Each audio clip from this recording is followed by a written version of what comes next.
Hello बच्चों, IIT JEE maths academy में आप सभी का स्वागत है। आज की इस वीडियो में हम डिस्कस करेंगे अपना डे 3 का task DPP number 3। I hope सभी स्टूडेंट ने डीपीपी नंबर 3 को अच्छे से अटेम्प्ट किया होगा और इस डीपीपी को सॉल्व करने के बाद में आपको बहुत सारी बातें सीखने को मिली होंगी और इसमें कई सारी प्रॉब्लम्स बड़ी इंटरेस्टिंग है। जैसे फर्स्ट प्रॉब्लम के बारे में थोड़ा सा मैं ब्रीफ में बात कर लेता हूँ। जैसे इसमें हमने तीन सिंगल करेक्ट प्रॉब्लम्स दिया हुआ। फर्स्ट बहुत ही कॉमन प्रॉब्लम था, ये सबसे सॉल्व होना चाहिए था। थर्ड प्रॉब्लम भी सभी से सॉल्व होना चाहिए था। सेकंड प्रॉब्लम में मोस्ट ऑफ द स्टूडेंट्स ने गलती करी होगी। इसमें मैं आपको सिखाऊंगा कहाँ गलतियां जनरली बच्चे करते हैं, कहाँ कंसेप्चुअली मिस्टेक है बच्चों को ना। सेकंड प्रॉब्लम बड़ा ही लाजवाब, बहुत आसान, बट अगर आपको कंसेप्चुअली थोड़ा सा अगर नहीं पता है तो गलतियां करोगे ही करोगे। ठीक है। उसके बाद में फोर्थ प्रॉब्लम बहुत ही आसान प्रॉब्लम था। ठीक है, मतलब ये आपसे होना चाहिए था, मतलब आसान इन द सेंस कि अगर आपको तरीका मालूम है तो फटाफट कर सकते हो, नहीं मालूम है तो फिर दिक्कत जाएगी। फिफ्थ प्रॉब्लम बहुत ही बढ़िया। सिमिलरली पैराग्राफ के बारे में बात करें तो ये भी बहुत सही प्रॉब्लम है, बस एक छोटी सी बात का आपको बहुत ध्यान रखना होता है। अगर आपने छोटी सी बात मिस करी तो प्रॉब्लम गलती कर जाओगे। 8 नंबर प्रॉब्लम, ये बड़ा ही कंसेप्चुअल प्रॉब्लम है। जैसे 10th की बात करें, ये भी बहुत ही बढ़िया प्रॉब्लम था। ठीक है। 9th ये आपसे होने वाला प्रॉब्लम है। ठीक है, 9th में कहीं कोई समस्या नहीं जाती, बाद में इसका आंसर की गिवन है। नाउ तो अब स्टार्ट करते हैं वन बाय वन सभी प्रॉब्लम्स को। तो पहला प्रॉब्लम लेते हैं हम, सिंगल करेक्ट। ठीक है, ये प्रॉब्लम सबसे होना चाहिए, ये होने वाला प्रॉब्लम था, आप लोगों को सॉल्व होने वाला प्रॉब्लम था ना। लेट हमारे पास में 3 वेक्टर्स दे रखे हैं और दे कैसे नॉन कोप्लेनर वेक्टर्स हैं। पहले तो कुछ बातों को अंडरलाइन कर लिया करो, these are non coplanar vector such that कि हमारे पास में एक ये रिलेशन दे रखा है वेक्टर्स के बीच में। ठीक है, D is a unit vector. ठीक है, यहां से हमें मालूम चल गया डी का मैग्नीट्यूड 1 है और coplanar with this and this, इन दोनों वेक्टर के साथ में कोप्लेनर है। Then you have to find the value of this, आपको इसका वैल्यू फाइंड आउट करना है। ठीक है स्टूडेंट्स, अब देखो बहुत ही आसान प्रॉब्लम है। तो सॉल्व जब आप करोगे, कैसे सॉल्व करोगे ना, अब इस बात को आप समझिए। तो पहले गिवन क्या क्या था, तो पहले आप वहां से समझो कि आपको दे रखा है 3 इंटू ए क्रॉस बी, ये दे रखा है plus times of 5 times of, है ना, B cross C is equal to vector A. एक तो आपको ये गिवन है, D is a unit vector दे रखा है। ठीक है, और साथ में दे रखा है कोप्लेनर विद दिस। अब देखो बच्चों, आपको पता होना चाहिए अगर वेक्टर डी इनके साथ में अगर कोप्लेनर है तो any vector can be written as a linear combination of remaining 2 vector. मतलब डी को मैं बी और ए क्रॉस बी के लीनियर कॉम्बिनेशन में लिख सकता हूं। मतलब X times of B vector plus Y times of A cross B vector, ऐसा लिख सकते हैं। लिख सकते हैं, जो जानकारी हमें दे रखी थी उतना तो हमने लिखा, बट अब क्या है, हमें निकालना क्या है, ये निकालना है, इस पर ही मेन फोकस किया जाए। ठीक है, तो 2a प्लस सी डॉट ऐसे कुछ लिख रखा है, तो मैं यहीं से स्टार्ट करता हूँ। तो जो मुझे चाहिए है ना, तो 2a यहाँ लिखा हुआ प्लस का c यहाँ लिखा हुआ plus 3 times of d vector. तो ठीक है, d वेक्टर को भी मैं यहाँ पुट कर देता हूँ। x times of b vector तो हमने यहाँ से लिखा, plus y times of a cross b लिखा, ये लिखा हमने। और बाहर क्या आ रहा है, डॉट a आ रहा है, अपॉन में कितना आया, बॉक्स ऑफ abc आ रहा है, बॉक्स ऑफ एबीसी। ये क्या लिखा हुआ है, एचटीपी लिखा हुआ है, स्केलर ट्रिपल प्रोडक्ट। नाउ अब मुझे आगे इसको सिंप्लीफाई करना चाहिए, तो क्या करना चाहिए, ए का डॉट लेते सभी के साथ में अंदर। तो 2 times of A dot A लिया plus 2 times of A dot C, sorry A dot C आ जाएगा ना, प्लस 3 टाइम्स ऑफ एक्स यहां से आया, ये बनेगा बी डॉट ए। ठीक है, और ये कितना आएगा, ए क्रॉस बी का डॉट ए लेंगे तो ये कितना आ जाएगा, इसका वैल्यू 0 आ जाएगा। आपको मालूम होना चाहिए एचटीपी में कि अगर ए बी सी है, एक्चुअली इसका मीनिंग क्या होता है, इसका मीनिंग होता है A dot of B cross C, या फिर ऐसे भी लिख सकते हो आप A cross B dot C. ठीक है, अगर मान लो ये वेक्टर ए हो गया या वेक्टर सी मान लेते, अगर हमारे पास में कितना लिखा, A dot of B cross A लिखा होगा ना, तो इसका वैल्यू कैसा आएगा, 0, कि 2 वेक्टर्स हमारे पास कैसे हो गए, सेम वेक्टर्स हो जाएंगे। मींस इसको आप क्या लिख सकते हो, ए डॉट ऑफ, इसकी बात कर रहा हूं मैं ना, थोड़ा आप समझिए कि ए क्रॉस बी डॉट ए लिखा हुआ है। क्लियर है, कोई प्रॉब्लम नहीं है। तो आप इसे ऐसे लिख सकते हैं, A dot of A cross B लिख सकते हैं, डॉट की पोजीशन ए डॉट बी लिखो या बी डॉट ए लिखो, एक ही बात है। अब इसमें आपको एक पॉइंट ये पता होगा सभी को कि अब मैं चाहूं तो डॉट और क्रॉस की पोजीशंस को इंटरचेंज कर सकते हैं। मतलब डॉट की जगह क्रॉस लगा दिया और क्रॉस की जगह हमने डॉट लगा दिया। अब ए क्रॉस है तो कितना आएगा, 0 आएगा, ये 0 आएगा तो इसका वैल्यू 0 हो जाएगा। ठीक है, अच्छा इसको आप चाहे डिटरमिनेंट की हेल्प से भी कर सकते हैं कि 2 रो हमारे पास में कैसा आ जाएगा, सेम आ जाएगा। ठीक है, आप आई थिंक आपको ये जानते होंगे अच्छे ढंग से, इसमें कहीं कोई समस्या नहीं आती है ना। अपॉन में कितना आ गया, बॉक्स ऑफ एबीसी आ जाएगा। ठीक है, ओके, यहां तक की बात तो आपको मालूम चली। अब देखो हमारे पास में क्या एक रिलेशन ये दे रखा था, तो मैं एक काम करूं ना, इस रिलेशन का थोड़ा यूटिलाइज करना चाहिए। यहां से मैं ए डॉट ए निकालता हूं और ए डॉट सी निकालते हैं और साथ में ए डॉट बी भी निकाल लेते हैं। ठीक है, तो तीन चीजों को हम फाइंड आउट करते हैं। तो पहला काम तो हमने क्या किया, ए का हमने ए के साथ ही डॉट लिया, तो चलो मैं यहीं से लेता हूं, ए डॉट ए लिया बराबर ए के साथ जब डॉट लेंगे तो इसका वैल्यू 0 हो जाएगा, इसका वैल्यू आ जाएगा 5 times of box of A B C. ठीक है, ए डॉट ए का वैल्यू तो ये आ गया। अच्छा, ए डॉट बी निकालते हैं, इसका मैंने बी के साथ डॉट लिया, तो ए डॉट बी लिखेंगे तो इसका वैल्यू भी 0 आ गया, इसका वैल्यू भी 0 आया, मतलब अल्टीमेटली ए डॉट बी तो कितना है, 0 आया। नाउ सी के साथ डॉट लेते हैं, सी के साथ जब डॉट लेंगे तो ए डॉट सी बराबर, मैं इधर लिख रहा हूं, ठीक है, यहां पर अपने लिख रहे हैं, तो अब सी के साथ डॉट ले रहे हैं, तो बच्चों ये तो हो जाएगा 3 times of A B C. C के साथ जब डॉट लेंगे तो इसका वैल्यू आ जाएगा 0, मतलब हमें क्या मालूम चल गया कि ए डॉट सी का value in terms of box आ गया और ए डॉट ए का वैल्यू भी इन टर्म्स ऑफ बॉक्स आ गया ना, ए डॉट बी का वैल्यू 0 आ रहा है ना। तो मैं एक काम करता हूं, सबकी वैल्यूज को यहाँ पुट कर देता हूं, तो ए डॉट ए का वैल्यू जब आप पुट कराएंगे कितना आ रहा है, 5 times of box of A B C आया। ठीक है, ए डॉट सी का वैल्यू अगर हम पुट करें तो 3 times of box of A B C आ जाएगा। ठीक है, ए डॉट बी का वैल्यू कितना आ रहा है, 0 आ रहा है, तो यहां से कितना आ गया, तो 10 यहां से आ गया प्लस 3 यहां से, 13 times of box of ABC आ गया। बॉक्स ऑफ एबीसी तो कट गया, फाइनली इसका आंसर कितना आ गया, 13 आ गया। ठीक है, तो 13 इसका आंसर रहा, तो अभी के अकॉर्डिंग हमारे हिसाब से कौन सा आंसर हो जाएगा, option C is correct option. Clear students, now तो चेक करते हैं क्या दिया है, फर्स्ट का सी ऑप्शन दे रखा है। Okay student, that is correct है ना, कहीं कोई इसमें समस्या नहीं आई। आई होप आपको यहाँ तक बहुत अच्छे से बात समझ में आ गई होगी, बहुत ही आसान प्रॉब्लम था ना, जिन बच्चों से नहीं बनाए तो थोड़ा एक बार लॉजिकली फिर से सोचिए ना, प्रैक्टिस मतलब आपकी जो प्रैक्टिस है ना वो जेई एडवांस के अकॉर्डिंग होना चाहिए, आपका जो लॉजिकल थॉट है वो वैसा ही होना चाहिए। अब देखो नेक्स्ट प्रॉब्लम की तरफ चलते हैं। ये प्रॉब्लम मुझे बहुत ही बढ़िया प्रॉब्लम लगा। प्रॉब्लम क्यों बढ़िया लगा, कारण बताता हूँ कि अगर मान लो बच्चे अगर नॉर्मली अगर इसे सॉल्व करते हैं, प्रॉब्लम बहुत आसान है कि इसे सॉल्व करेंगे तो इसमें जरूर गलतियां कर देंगे, मतलब ऑप्शंस को बड़े ही अच्छे से रखा गया है। अब देखो मैं सवाल को सॉल्व कर रहा हूं, आप बड़े ध्यान से और तसल्ली से समझना। ठीक है, तो पहले तो देखो मैं इसका मतलब समझा देता हूं, कुछ बच्चों को इसका मतलब नहीं पता होगा कि मिनिमम ऑफ दिस क्या होता है। बहुत आसान सा मतलब होता है, जैसे मिनिमम ऑफ मैं 2,3 आपसे पूछूं, भाई इन दोनों में मिनिमम कौन सा है, 2 है। ठीक है, अच्छा मैं आपसे पूछूं कि बताओ भाई मैक्सिमम ऑफ 2,3 कितना होगा, इन दोनों में मैक्सिमम कितना है, 3 है। ये आंसर आ गया हमारे पास में। ठीक है, ये तो हो गया हमारे पास कांस्टेंट में। अच्छा अगर आपसे पूछ लिया जाए कि भाई minimum of x comma x square, इन दोनों में मिनिमम कौन सा है।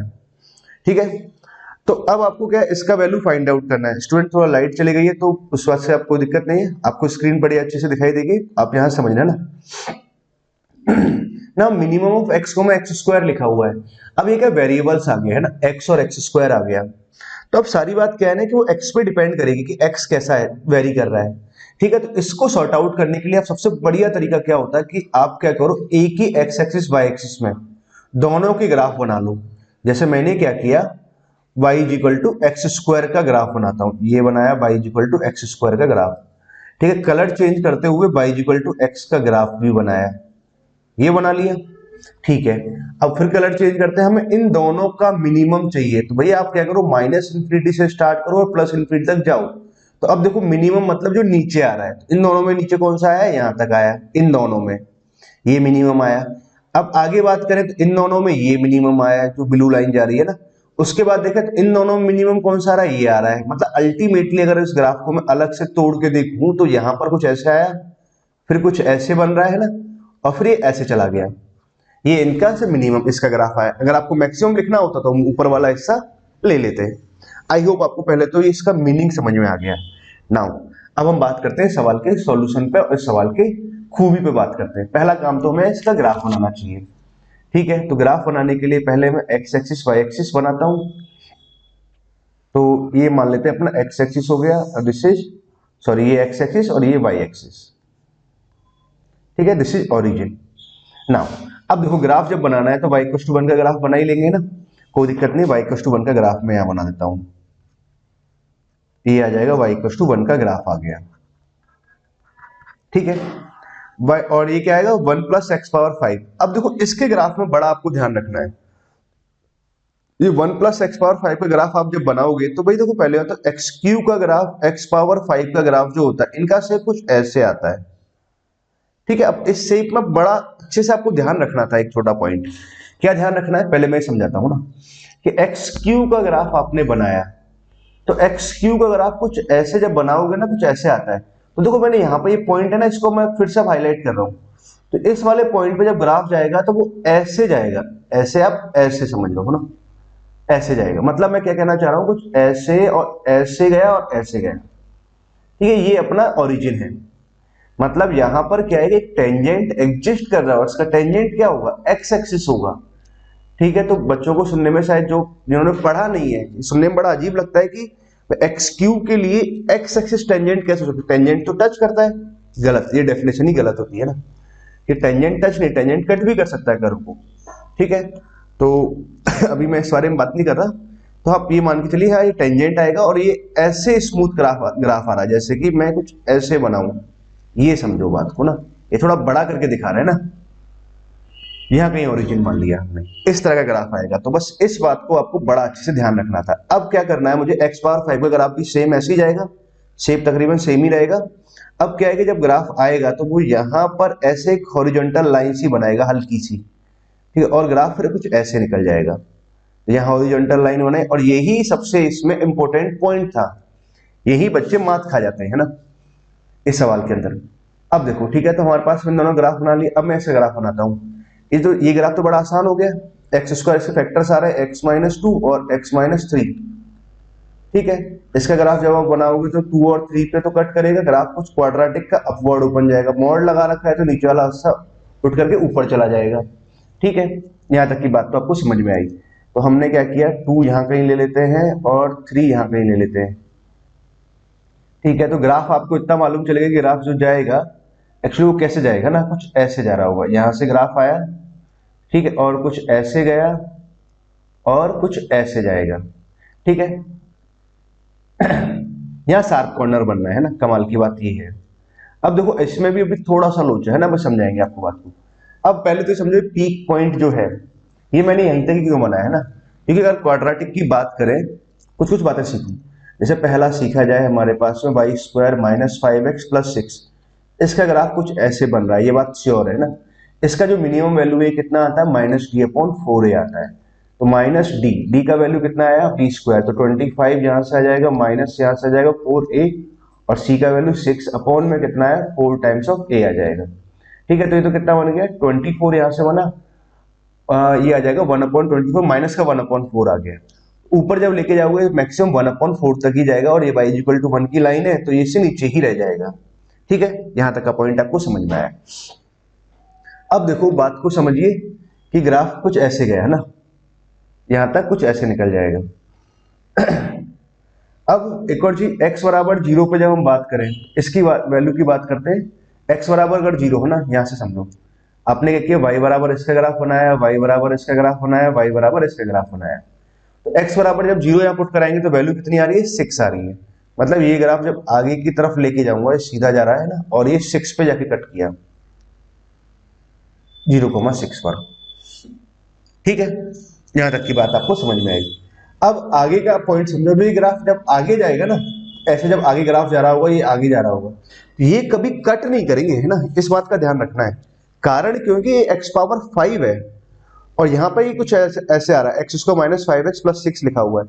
मतलब आप x की वैल्यूज डालोगे ना तो इसमें y की वैल्यू ज्यादा है, x पावर 5 बहुत तेजी से बढ़ रहा है, तो बहुत तेजी से बढ़ रहा है, तो भैया ये हमेशा इसके ऊपर ही रह जाएगा, ये कभी ऐसे कट नहीं करने वाले है ना। ये इंपॉर्टेंट पॉइंट था, तो ये भी ध्यान देने वाला पॉइंट।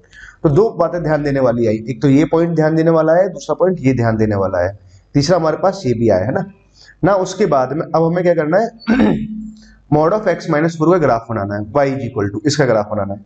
अच्छा देखो बच्चों को अगर इसका ग्राफ नहीं पता होता ना, बहुत से कंफ्यूज कर जाते हैं कि सर y बराबर, अब मॉड ऑफ x माइनस 4 का ग्राफ बनाना है तो ये माइनस साइन देख लेते हैं, और माइनस देख लेते हैं तो उससे नेगेटिव में जाना है। नहीं नहीं नहीं नहीं, नेगेटिव में नहीं जाना है। आपको मैं ट्रिक सिखाता हूँ कि करो आप इस अंदर वाले पार्ट को आप 0 पुट करो, और x का वैल्यू कितना है 4 आया, ये आया ना। आप क्या करो, x बराबर 4 की एक लाइन ड्रॉ करो, ठीक है, याद रखने का सबसे बढ़िया तरीका। और उसको क्या करो, ओरिजिन मानते हुए मॉड एक्स का ग्राफ ड्रॉ कर दो। बात समझ में आई? तो आपको ये सारे ग्राफ भी यहाँ पर प्रैक्टिस हो गए है ना। अब हमने क्या किया, x बराबर 4 की लाइन तो यहाँ कहीं मान लेते हैं, x बराबर 4 यहाँ कहीं आ रहा होगा, ग्राफ कुछ ऐसे जाएगा तो नीचे ही रह जाएगा ना, ये भी आगे कट नहीं करने वाला। अब क्या है कि ये जब आगे जाएगा तो ऐसे मान लो कि कहीं ऐसे कट करेगा ना, तो x बराबर 4 पर है ना, एक और काम करते हैं 3 पे इसका वैल्यू निकालते हैं ना, y बराबर कितना लिखा हुआ, मॉड ऑफ x माइनस 4, तो 3 पर मैंने इसका वैल्यू निकाला तो कितना आ रहा है, 1 आ रहा है। तो 3 पर वैल्यू 1 आया तो मतलब ग्राफ कुछ यहां से कुछ ऐसे पास करेगा, तो इस पर वैल्यू कम ही आ रही है, ठीक बात। और जब आगे जाएगा तो यहां से ग्राफ अब ऊपर की तरफ ही उठेगा, और ऊपर की तरफ उठेगा तो ये कहां पे कट करेगा, 4 पे जाके कट करेगा। मतलब x की वैल्यू जब 0 है तो y की वैल्यू 4 है, मतलब y एक्सिस पे यहाँ 0,4 पे जाके कट करेगा, ठीक है। तो ये ग्राफ जब जाएगा तो कुछ ऐसे जा रहा है, ये कुछ डायग्राम को आप समझिए, कुछ ऐसे बन रहा है, ठीक है स्टूडेंट्स। आई होप को यहां तक का बात तो समझ में आ गई है ना। नाउ अब देखो पॉइंट को समझते हैं, पॉइंट को कैसे समझते हैं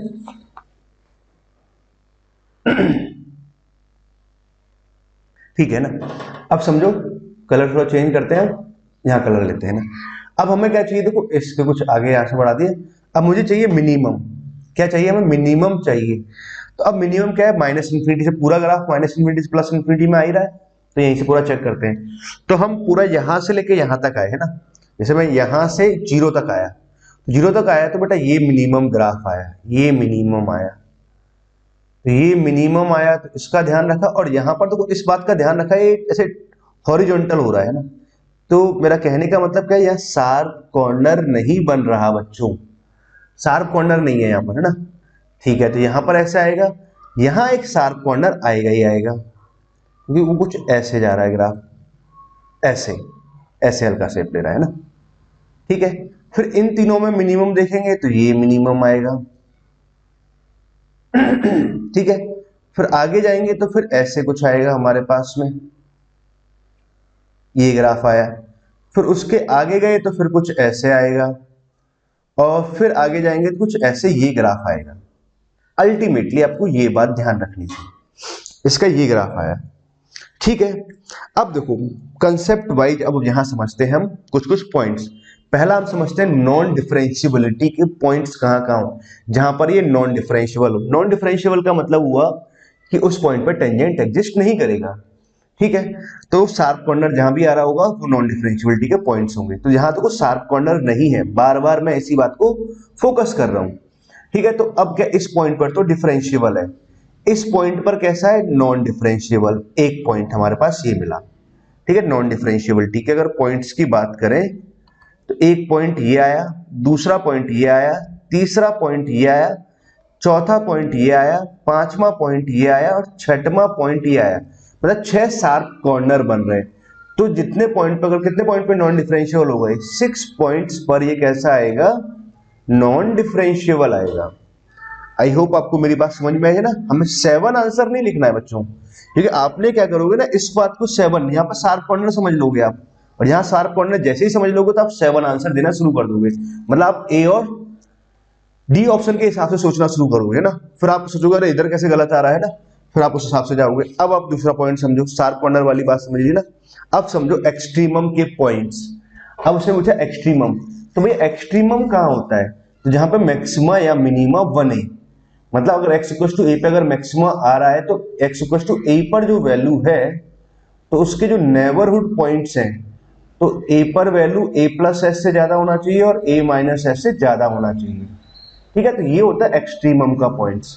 ऐसे ये भी मिनिमा, ये मैक्सिमा का पॉइंट हो गया, मिनिमा, मैक्सिमम मिनिमा के पॉइंट को कंबाइंड मिला करके हम क्या बोलते हैं, एक्सट्रीमम बोल देते हैं, एक्सट्रीम पॉइंट्स बोल देते हैं ना।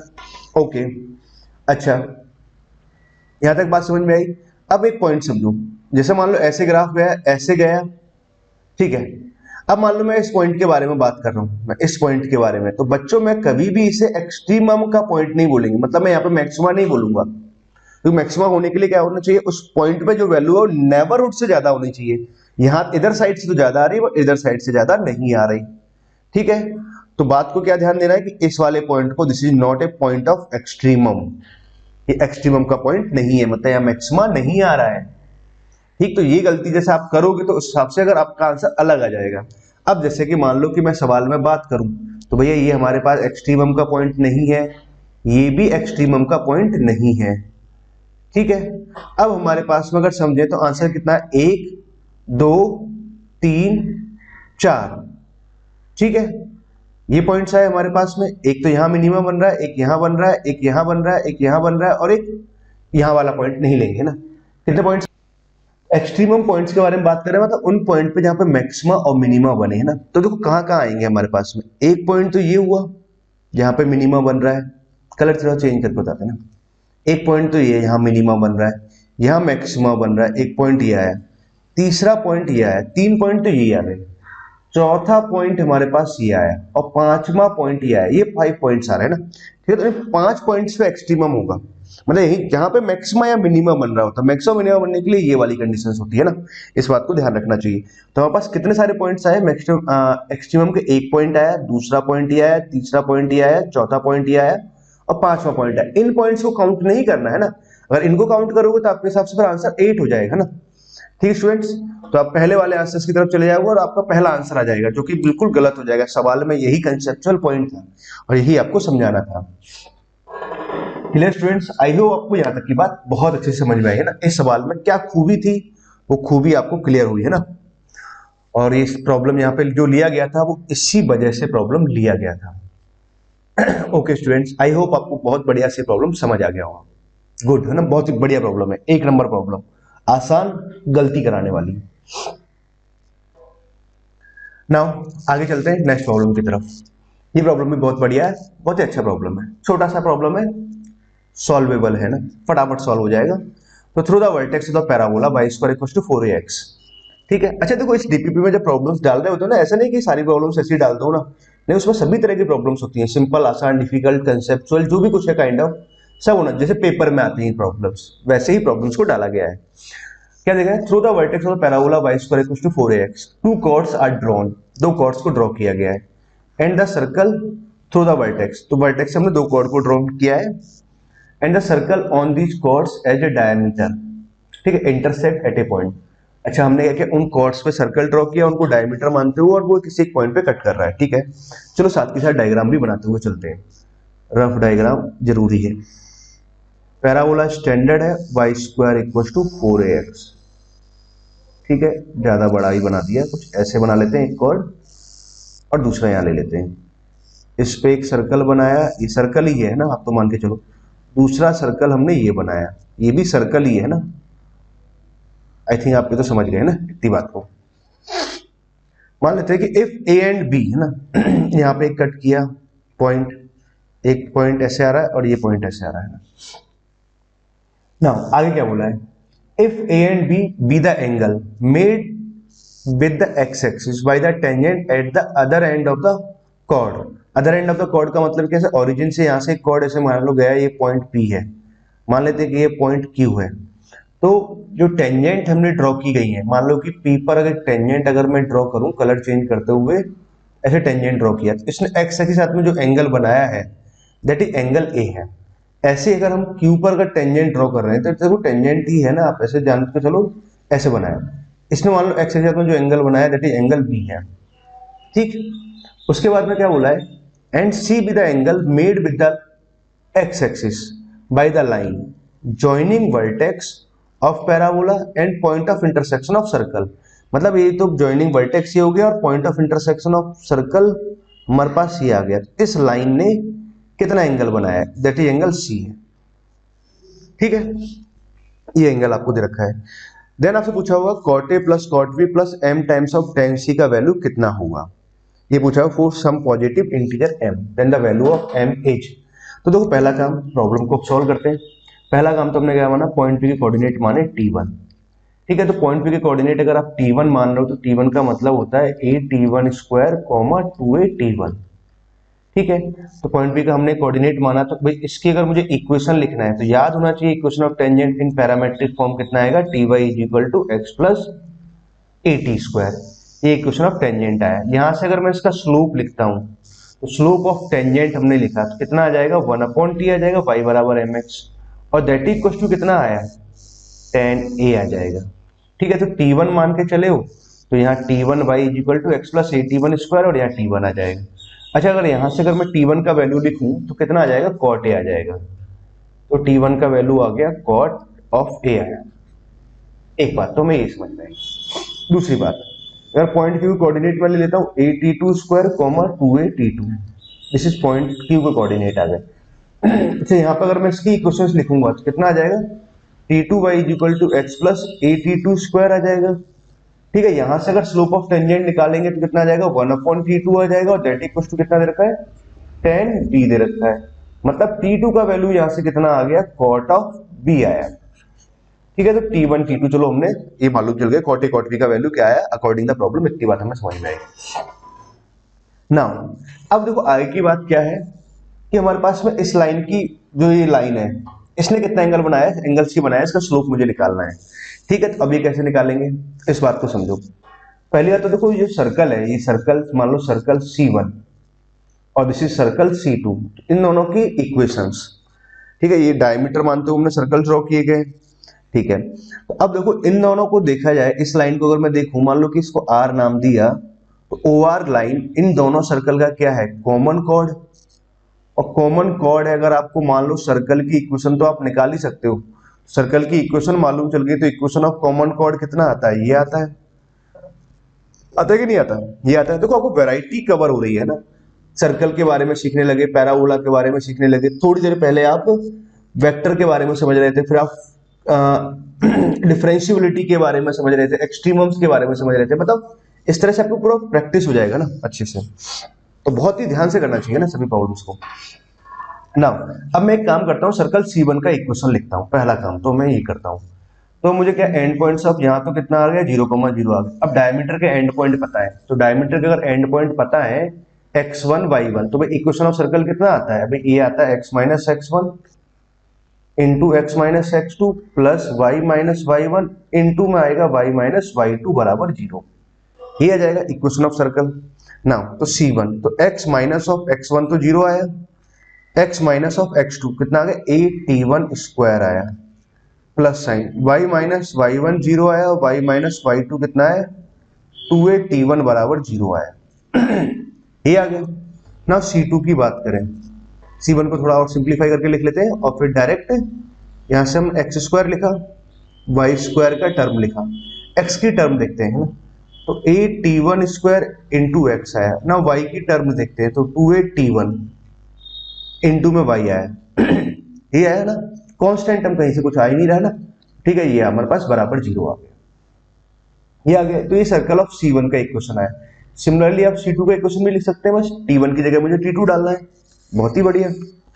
तो ये आ गया AT2 square x minus of 2AT2 into y बराबर 0। ये आ गया हमारे पास सर्कल C2 का इक्वेशन। अब मुझे कॉमन कॉर्ड का इक्वेशन निकालना है, तो S1 माइनस S2 बराबर 0 लगा देते हैं, भाई दोनों को सब्ट्रैक्ट कर देते हैं। ठीक है, तो सब्ट्रैक्ट कराएंगे तो एक्स स्क्वायर वाई स्क्वायर तो कट गया, यहां से जब सब्ट्रैक्ट कराओगे तो माइनस का AT1 स्क्वायर प्लस का बन जाएगा ना। तो मैं यहां से लिखता हूं minus of AT1 square into x plus का sign AT2 square into x minus of 2AT1 into Y plus का 2AT2 इंटू वाई बराबर 0। ऐसे कुछ लिख लिया तो हमारे पास क्या आ गया, इक्वेशन ऑफ कॉर्ड आ गया। कॉर्ड मालूम चल जाएगा तो इक्वेशन ऑफ लाइन आ जाएगा ना, स्लोप निकाल देंगे। और इतना ही अपना मेन उद्देश्य था ना, मेन पर्पस था ना। ओके, समझे। यहां से देखो माइनस AX कॉमन आ रहा है, माइनस AX हमने कॉमन लिया। ठीक है, अंदर क्या बचा, minus T1 square minus of T2 square बचा, माइनस ऑफ 2A y यहां से कॉमन आया, अंदर कितना होना, T1 माइनस T2 बराबर 0 बना। ठीक है, T1 माइनस T2 से तो आप डिवाइड ही लगा दो, माइनस साइन से भी डिवाइड लगा देते हैं। ठीक है ना, भी डिवाइड लगाओ, डायरेक्ट स्लोप ही निकाल दो। मैं स्लोप निकालना है ना, मैं तो स्लोप कितना आ जाएगा, माइनस ऑफ ए है ना, कोफिशिएंट ऑफ एक्स हमने लिखा, ए यहां से आया, T1 square minus of T2 square आया, अपॉन में कितना आ जाएगा, कोफिशिएंट ऑफ y, तो माइनस 2a हमने यहां लिखा और T1 माइनस T2 लिखा। ठीक है, ऐसे कुछ लिखा, माइनस माइनस तो एक प्लस हो गया, कट के a से a भी कट गया, ठीक है, T1 माइनस T2 से ये भी कट जाएगा, T1 बराबर T2 हो नहीं सकता, तो T1 बराबर T2 हो जाएगा तो पॉइंट, दोनों पॉइंट बराबर हो जाएंगे, P और Q पॉइंट है ना, ये दोनों पॉइंट बराबर हो जाएंगे, इसलिए T1 does not equal to T2 है ना। ओके, इसलिए कट भी कर सकते हैं आसानी से, कोई दिक्कत नहीं थी हमें। तो m बराबर एक्चुअली में आया कितना, एक माइनस साइन तो यहां से आ गया, हाफ में यहां से आई गया, ऊपर हमारे पास में क्या बचा, T1 प्लस T2 बचा, यही बचा, ठीक है। अब क्या है, m का वैल्यू कितना आ गया, 10c आ गया। अब चलते हैं हम अपने सवाल की तरफ, जहां तक हमने शुरू किया था ना, कहानी जहां से शुरू हुई थी, अब वहीं चलते हैं। तो हमारे पास देखो क्या रिजल्ट आया, 10c बराबर माइनस का हाफ, और यहां आया T1 प्लस T2 आया, देख लेते हैं, T1 प्लस T2, और T1 का वैल्यू हमारे पास कॉट है और T2 का वैल्यू कॉट बी आ रहा है, तो यहां से तो आया cot of A plus cot of B आ गया, इसको उधर भेज दिया और इसको उधर ले आए है ना, एक साइड ले आए, मतलब फाइनली रिजल्ट कितना आ गया हमारे पास में, अगर इसको मैं समझूं तो cot A plus cot B plus 2 times of 10c बराबर 0 आ गया। ठीक है, अब सवाल में क्या दे रखा था, सेम ऐसे कुछ रिजल्ट दे रखा है, cot A plus cot b m times of 10c बराबर 0 है for some constant positive integer m, मतलब m का वैल्यू इंटीजर भी आया सही, तो the value of m is कितना आ जाएगा, 2 आ जाएगा। तो कौन सा ऑप्शन करेक्ट हुआ, option a is correct option. ठीक है स्टूडेंट, तो देख लेते हैं थर्ड का क्या ऑप्शन दिया है, ठीक है, ए ऑप्शन दे रखा है ना, ठीक, करेक्ट है, मतलब सही किया मैंने सॉल्व, है ना। ओके, आई होप आपको ये प्रॉब्लम बढ़िया से समझ में आ गया होगा और मजा भी आया होगा इस प्रॉब्लम, है ना। नाउ अब आगे मूव करते हैं नेक्स्ट प्रॉब्लम की तरफ। अब देखो अगला प्रॉब्लम समझो, क्या दे रखा है, एक फंक्शन f(x) हमारे पास दे रखा है, ठीक है, f(x) दे रखा है और एक कैपिटल f(x) फंक्शन डिफाइन किया हुआ है, ठीक है, एक सेकेंड, हाँ, f R2R में डिफाइंड है और f(x) बराबर ये दे रखा है, कैपिटल f(x) एक फंक्शन दे रखा है, ये है, then which of the following options is are true, multiple correct problems है। तो कैपिटल f(x) के बारे में पूछ रहा है, f(x) है local minima, local maxima, local maxima, local minima and local maxima, इसके बारे में पूछ रहा है, मतलब कैपिटल f(x), ठीक है, कंटीन्यूअस कंटीन्यूअस सब कुछ सही ठीक ठाक फंक्शन लिखा हुआ, कंटीन्यूअस है, डिफरेंशिएबल है ना, कहीं कोई दिक्कत ही नहीं है। तो मैं एक काम करता हूँ, यहाँ से f'(x) निकालता हूँ, f'(x) निकालेंगे भाई, आपको मैक्सिमम मिनिमा के बारे में पता करना है, f(x) के बारे में पता करना है, कैपिटल f(x) के बारे में। आप पहले f'(x) निकालोगे और इसको जब डिफरेंशिएट कराओगे तो कितना आ जाएगा, f(x) आ जाएगा। अरे ये कैसे निकाल दिया, यूजिंग लेबनिज थ्योरम। अच्छा, जिन बच्चों को नहीं पता है तो भाई लेबनिज एक बार पढ़ो ना ध्यान से, बहुत काम आता है लेबनिज थ्योरम, ठीक है। थोड़ा ब्रीफ में एक हिंट देता हूँ, लेबनिज थ्योरम क्या होता है समझ लो आप, एक उसका सिंपलेस्ट फॉर्म बताता हूँ मैं, एफ टी डी टी यहाँ लिखा हुआ है, मान लो एच एक्स से जी एक्स तक इसको इंटीग्रेट किया हुआ है। अच्छा मुझे ये बताओ, ये फाइनली एक्स का फंक्शन है या टी का फंक्शन है, भाई जब आप इसे इंटीग्रेट कराओगे तो टी का कुछ ऐसा आ जाएगा इंटीग्रेशन टी में, फिर अपर लिमिट जी एक्स पुट कराओगे तो टी की जगह एक्स पुट कर दोगे, और लोअर लिमिट जब पुट कराओगे तो टी की जगह एच एक्स पुट कर दोगे, मतलब फाइनली तो एक्स में आ जाएगा ना, मतलब ये तो एक्स का फंक्शन है, ठीक है। और इसको मान लो आपने डिफरेंशिएट करना है विद रिस्पेक्ट टू एक्स, तो क्या कहता है Leibniz theorem, upper limit put करो टी की जगह f of g x into उसका डिफरेंशिएशन करो, फिर माइनस साइन, फिर लोअर लिमिट पुट करो f of h x t की जगह, फिर इनटू में क्या करना, उसका डिफरेंशिएशन करना है, ठीक है। यही था जो मैंने यहाँ पे डायरेक्ट लिख दिया था, अपर लिमिट पुट कराएंगे तो एफ एक्स बनेगा, एक्स का डिफरेंशिएशन 1 बना, फिर minus sign, lower limit put कराएंगे एफ ऑफ 0 बनेगा, 0 का डिफरेंशिएशन 0, तो फाइनली ये 0 हो जाएगा, मतलब ये तो एफ एक्स ही आ गया, ठीक है। यह है, अब क्या एफ डैश एक्स के बारे में बात करें, that equals to f x, और एफ एक्स कितना दे रखा है, ये दे रखा है एक्स माइनस 2, एक्स माइनस 6, इसके फैक्टर्स आ रहे हैं, ध्यान से देखो, एक्स माइनस 2 और एक्स माइनस 5, ये फैक्टर्स आ रहे हैं, तो मतलब यहाँ तो स्क्वायर बन गया, यहाँ एक्स माइनस 5 बन गया और यहाँ एक्स माइनस 10 बन गया। अरे वाह सर, बहुत सही हो गया तो ना, बहुत ही आसान प्रॉब्लम था। अब क्या कराएंगे, बस थोड़ा सा टेस्ट है वो बता देते हैं आपको, 2, 5, 6 और 10। अच्छा, कभी भी जब आपको मैक्सिमम मिनिमम निकालना होता है ना, दो लॉजिक होते हैं, फर्स्ट ऑर्डर डेरिवेटिव जाते हैं और सेकंड ऑर्डर डेरिवेटिव जाते हैं। मैं हमेशा बच्चों को क्या बोलता हूँ, पहले आप फर्स्ट ऑर्डर डेरिवेटिव ट्राई करो, अगर वो काम नहीं करता है ना देन सेकंड की तरफ मूव करा करो। फर्स्ट ऑर्डर डेरिवेटिव क्या होता है, एफ डैश एक्स के साइन से पता करते हैं, तो कैपिटल एफ डैश एक्स का हम साइन बनाते हैं इसका। अब देखो यहाँ क्या बार प्लस लिखा हुआ, प्लस से स्टार्ट होना है, प्लस के बाद माइनस आएगा, माइनस का प्लस आएगा, फिर प्लस के बाद माइनस आएगा, यहाँ इवन पावर है तो इवन पावर है तो यहाँ साइन चेंज नहीं होगा, बाकी सब जगह ऑड पावर थी तो साइन चेंज हो रहा था। अब देखो एफ डैश एक्स के बारे में बात करें तो यहाँ पर एफ डैश एक्स नेगेटिव आया, तो मतलब यहाँ डिक्रीज कर रहा है, डिक्रीज कर रहा है, डिक्रीज किया और अप टू यहाँ तक डिक्रीज किया, डिक्रीज किया। इधर से देख रहे हो ना, मेरी आंखें यहाँ कहीं है ना, ये दो आंखें हैं मेरी, मैं इधर से देख रहा हूँ, हमेशा इधर खड़े होते हैं माइनस इन्फिनिटी की तरफ है ना। तो डिक्रीज किया, डिक्रीज किया, डिक्रीज किया और फिर यहाँ से उसने इंक्रीज करना स्टार्ट कर दिया, डिक्रीज करना स्टार्ट कर दिया और फिर डिक्रीज करना स्टार्ट किया, यहाँ तक डिक्रीज किया और फिर गया इंक्रीज। ठीक है, ऐसा कुछ रहा। मतलब यहाँ तो क्या है, वो डिक्रीज ही कर रहा था, उसने कॉन्केविटी चेंज करी थी अपनी कर्व की, है ना। अब देखें तो यहाँ तो मिनिमा आया, यहाँ मिनिमा आया और यहाँ मैक्सिमा आया, 2 पे कुछ भी नहीं आया, है ना। अब समझते हैं पॉइंट्स को, सवालों को ध्यान से। एफ एक्स है जो local maxima at x equals to 5, बिल्कुल गलत।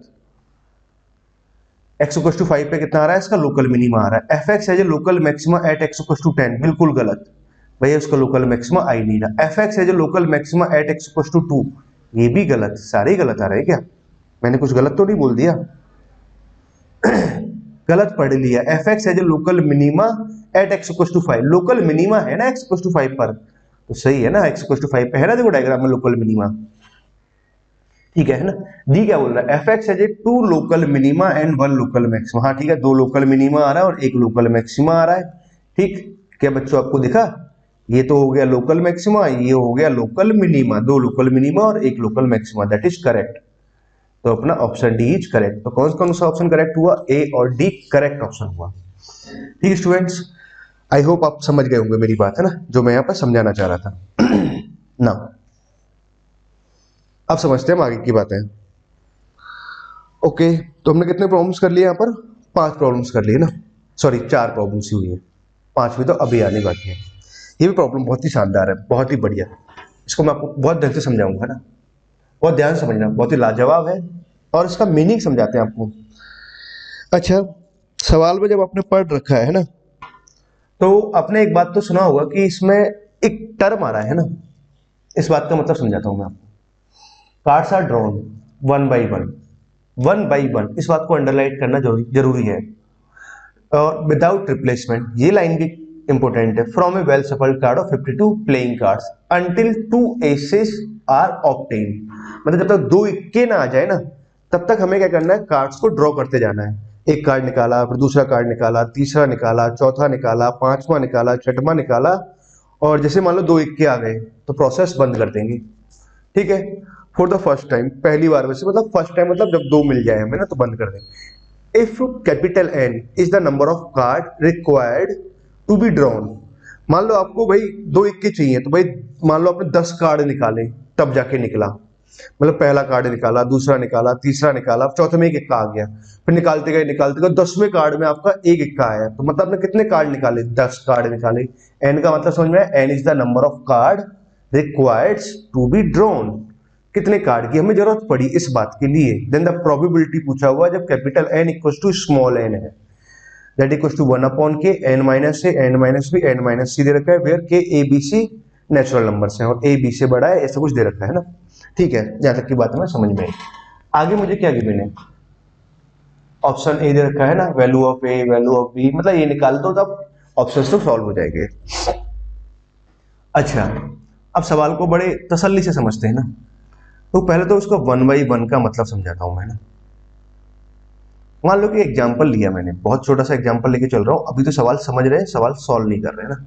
मान लो कि n बराबर 5 आपने मतलब ले लेते हैं, मतलब 5वें कार्ड में क्या हुआ कि 2 इक्के निकल गए, इसका मतलब क्या हुआ, जो 5th कार्ड था आपका, ये 5th जो ड्रॉ था, 5th ड्रॉ में क्या होना चाहिए, एक इक्का होना चाहिए, तो एक एस आ गया।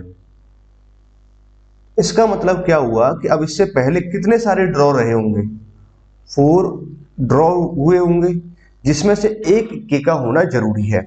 ठीक है, तो 2 इक्के आ गए हमारे पास, 5वें पे मान लो n बराबर 5 लेके चल रहे हैं, तो 5वें पे जाके प्रोसेस ही खत्म हो गया। ठीक है, मैं क्या समझाने की कोशिश कर रहा हूँ ना, आप उस बात को समझना। पहले मैं 1 by 1 का मतलब समझा रहा हूँ ना। अब आपने क्या किया कि भाई मान लो पहले कोई कार्ड निकाला, एक कार्ड निकला, एक कार्ड ये निकला, एक कार्ड ये निकला, एक कार्ड ये निकला। मान लो कि अब हमारे पास में क्या है, एक कार्ड, टोटल कार्ड कितने 52 है, 52 कार्ड है हमारे, 52 कार्ड्स है। यहाँ पे कोई एक कार्ड निकला, मान लो ये इक्का नहीं है, इक्का नहीं है ना, तो अब इक्का नहीं है तो 48 में से निकालोगे, 48 आया। अब बच्चे 1 by 1 की बात करें तो बच्चे कितने 51 कार्ड्स। ठीक है। अब आपने एक कार्ड निकालना, मान लो ये भी इक्का नहीं है, दूसरा वाला भी इक्का नहीं है ना, तो 47 आया। ठीक है। अब मान लो हमारे पास बचे 50 कार्ड्स। अब मान लो कि मैं तीसरे को इक्का मान लेता हूँ, मान लो कि इक्का है, इक्का मान लो, तीसरे में इक्का निकल गया ना, तो इक्का कहां से निकालोगे, 4 में से निकालोगे, 4C1, फिर इनटू में चलोगे आप, फिर कितना बना आपके पास है, 49 कार्ड्स बचे हुए। अब मान लो आपने जो कार्ड बचे हुए, अब इक्का नहीं आना है ना, तो वो यहाँ कितना जाएगा, 47 तो यहाँ आ गया, तो 46 यहाँ आ जाएगा। बस समझ में आई, यहाँ तक की बात है ना। अब बचे हमारे पास में क्या, पांचवें कार्ड की बात करूं, तो पांचवें कार्ड की बात हमने जब करी, तो अब यहाँ कितना बना, 48 बना। इक्का कितने, 4 इक्के थे हमारे पास, एक इक्का यहाँ निकल गया, बचे 3 इक्के, 3 में से एक निकालना है, तो ये आ गया, ये हमारे पास में आंसर आ गया।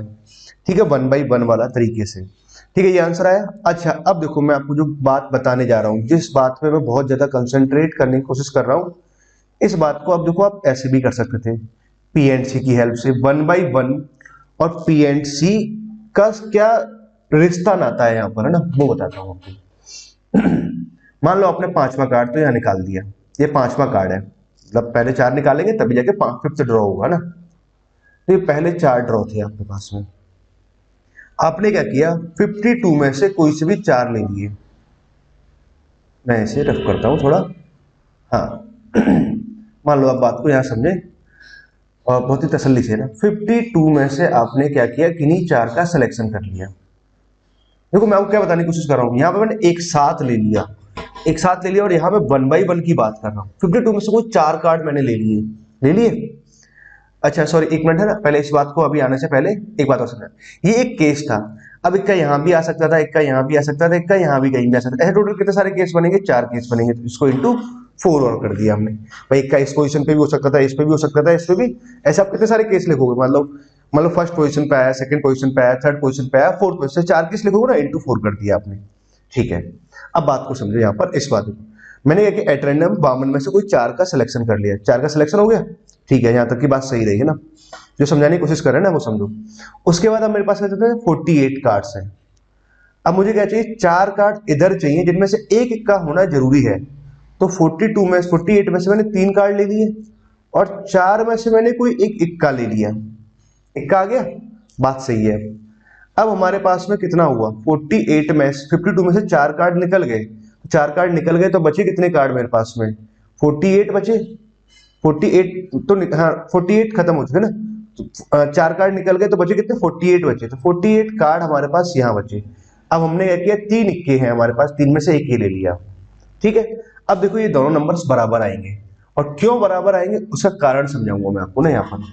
तो पहले देखो 48 को लिखा, आप लिखोगे तो 48 लिखेंगे, 47 लिखेंगे और 46 लिखेंगे, ये लिखेंगे, अपॉन में आप 1 2 3 लिखेंगे, छोड़ देता हूँ थोड़ी देर के लिए ना 1 2 3 को। 52 यहाँ लिखा, 51 यहाँ लिखा, 50 यहाँ लिखा, और यहाँ लिखा 49 लिखा। अपॉन में कितना आएगा, 1 2 3 4 आएगा, तो 1 2 3 कट जाएगा, अपॉन में जो 4 है वो ऊपर चला गया। ठीक है, ये आ गया, और एक जो 4 है ये इसकी वजह से 4 आएगा, इंटू 4, और इंटू में कितना आ गया, ये तो इसके कारण की वजह से आया है ना, यहाँ पर आ गया 3, और यहाँ कितना है 3/48 आया। ठीक, तो क्या बात कहना चाह रहे हैं कि अब देखो ये भी यहाँ क्या लिखा, 48 47 46 लिखा हुआ है, 4 इंटू 4 यहाँ लिखा हुआ है, 4 इंटू 4, और यहाँ 3 भी आ गया ना, और अपॉन में 8 सारी टर्म्स आ रही है ना, यह है। तो भाई ऐसा रिजल्ट क्यों हुआ, क्योंकि ऐसा कारण इसलिए हुआ क्योंकि आप क्या कर रहे हो, कॉम्बिनेशंस बना रहे हो, और कॉम्बिनेशंस में हम क्या बात कर रहे हैं कि 52 में से आपने 4 का सिलेक्शन किया, तो 4 का जो सिलेक्शन किया ना, मैंने अपने माइंड में इस बात का रखा कि मैंने 4 का सिलेक्शन, मैं 52 में से 4 सेलेक्ट कर रहे होंगे, तो कोई 4 4 4 4 आ रहे होंगे, तो 4 4 4 आ रहे होंगे, तो मैंने वो एक पर्टिकुलर केस ध्यान में रखा जिसमें 1 बाई 1 वाला केस था। भाई 4 में कैसे भी आ रहे होंगे, है ना, कभी ये आया, कभी ये आया, कभी ये आया, कभी ये आया, कभी मान लो कि अगले 4 में कोई कोई ऐसे 4 कार्ड्स निकल रहे होंगे, तो मैंने क्या उस वाले केस को ध्यान रखा जिसमें 4 जब केस बन रहे होंगे, तो एक पर्टिकुलर केस ऐसा होगा जो ग्रुप बन रहा होगा 4 का, जिसमें सभी 1 बाई 1 का केस बनेगा। तो इस वजह से क्या हुआ कि ये दोनों बातें सेम आई। ठीक, आई होप आपको मेरी बातें समझ में आई होगी, जहां पर मैंने अभी फोकस किया ना, तो 5 मिनट तक सवाल को सॉल्व करने से पहले मैंने इन बातों में फोकस किया। अब नाउ इस प्रॉब्लम को सॉल्व करते हैं। ठीक है, इस बात को तो मैं कर देता हूं साइड, अब हम अपने सवाल पर आते हैं। एन कार्ड हमने निकाले, मान लो कि nth कार्ड यहाँ पर, यहाँ लास्ट में एक इक्का निकल गया, तो पहले तो एक इक्के को निकाल देते हैं, एक इक्का यहाँ निकल गया और ये nth ड्रॉ था। तो ठीक है, इससे पहले भाई अब कितने सारे कार्ड निकले होंगे, n-1 कार्ड निकले होंगे।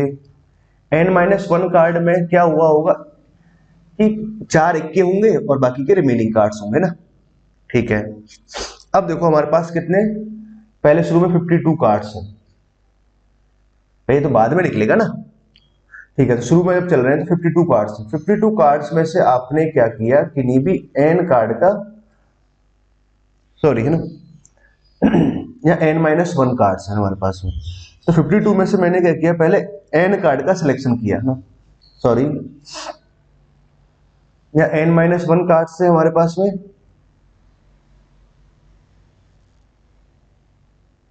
तो 52 में से हमने क्या किया,